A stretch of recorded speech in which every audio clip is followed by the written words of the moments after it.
This is a presentation on the draft Regional Solid Waste Management Plan. My name is Veronica Bartlett, and I'm the Solid Waste Planner with Morrison Hershfield, and I have worked closely with the Peace River Regional District to develop this draft plan. Regional districts are required to have a solid waste management plan that sets the direction for solid waste management for the next 10 years and beyond. So hopefully you have already seen the other two presentations on the background to the plan and also what's being proposed to encourage waste diversion. In this presentation, I will talk about the potential to recover energy from waste and the planned initiatives for managing garbage. So that's the stuff that is left once we have tried very hard to divert waste through reduction, reuse, and recycling efforts. We will also cover some of the key initiatives to prevent illegal dumping and to sustainably fund our solid waste infrastructure and services. Currently, there are no facilities in the region using waste to generate energy. We want to assess the possibility of generating energy from organic waste. This can extend the life of our landfills, combat ever-increasing costs of solid waste, and contribute to circular economy. The organic waste can be used as a resource to create electricity, heat, vehicle fuel, or gas that can be put back into the grid. So there are opportunities for integration with organic waste also from our wastewater treatment systems, and we can look at the possibility of capturing landfill gas to create a similar usable biogas. The first step is to look at the economics of this type of facility and compare it to small-scale composting solutions. So based on our Have Our Say survey, the respondents to date, we can see that the majority of the survey respondents support the regional district to look at the possibility of energy recovery from organic waste. Our plan focuses on the pollution prevention hierarchy, and we would like to find other ways to handle our garbage other than landfilling. So we want to review the possibility of having a regional energy recovery facility for garbage, our residual waste that currently requires landfilling. This kind of facility can recover energy from the waste stream, recover metals, minerals, and chemicals that can be reused and recycled, and we can also reduce the volume of waste that still needs landfilling. So this type of energy recovery is most cost effective with higher volumes of waste, and a new facility could accept waste and garbage from neighboring regions such as the nearby regional districts in BC or even communities in Alberta. So we could also consider sending garbage to a similar facility outside the region.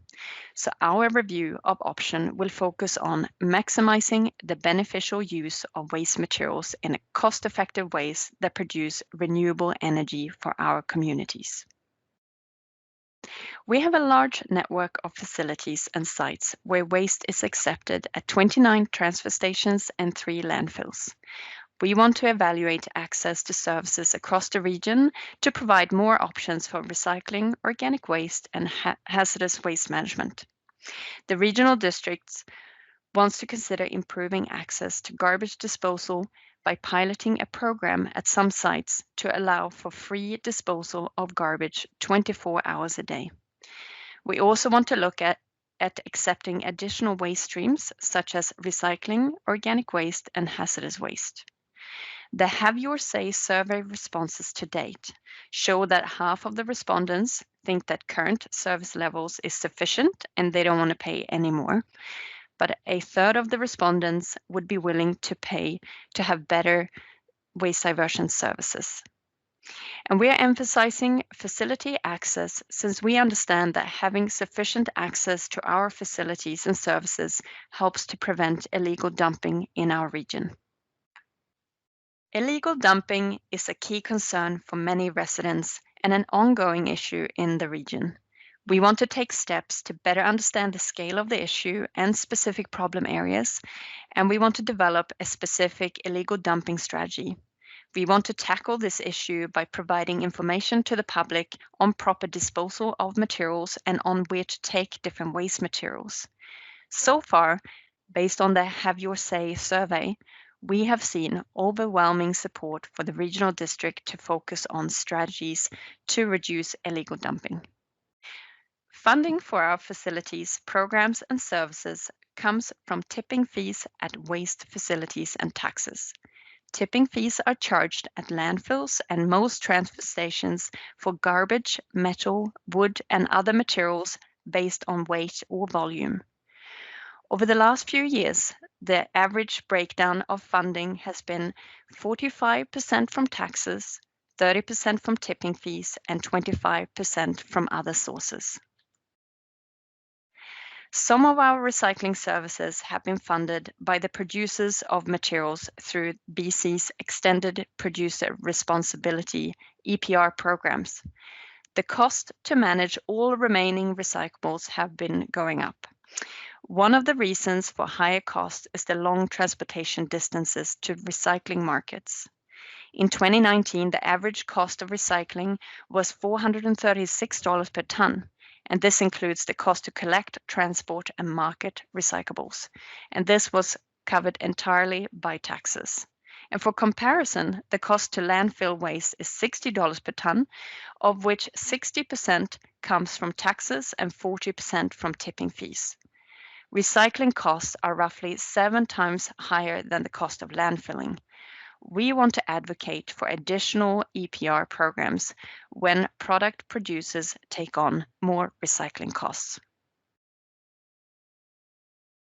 We would also like to set cost limits for recycling and look at other local alternatives if those cost limits are being reached.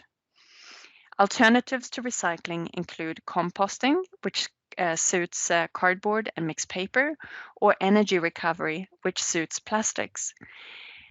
As a last option, we will consider sending these materials to landfill until recycling costs can be reduced. Based on the Have Your Say survey, we've seen that responses to date show that just half of the respondents agree with this strategy. We want to continually review how the solid waste management system is funded and continue to make changes to incentivize activities that can help to reduce the amount of waste that's landfilled. We're committed to ensuring that our funding system is sustainably funded and that we have harmonized fees across the region. And that means equal waste management cost for residents across the regional district. We will continue to make changes to incentivize waste diversion by increasing tipping fees on unsorted waste. Based on our Have Our Say survey, we can see that to date, the majority of respondents agree with the regional district continually reviewing the system and making changes to incentivize waste diversion. Thank you for listening to my presentation on planned energy recovery initiatives, how we plan to manage waste and fund our facilities and services. I hope you've also had a chance to listen to the other presentations on the background to the plan and also waste diversion initiatives. We want to make sure that the plan will work for you. What do you like? Have we missed anything? To have your voice heard, use the website link on the screen. You can attend one of the virtual open houses where you have a chance to ask your questions, or you can take our survey. Please visit haveyoursay.prrd.bc.ca. We are listening to your feedback, and please take the opportunity now to tell us what you think. In May, we will digest all the feedback and make revisions to the final plan, and that will be submitted to the Ministry of Environment and adopted by the Regional District Board once it's approved by the Ministry. Thank you for watching.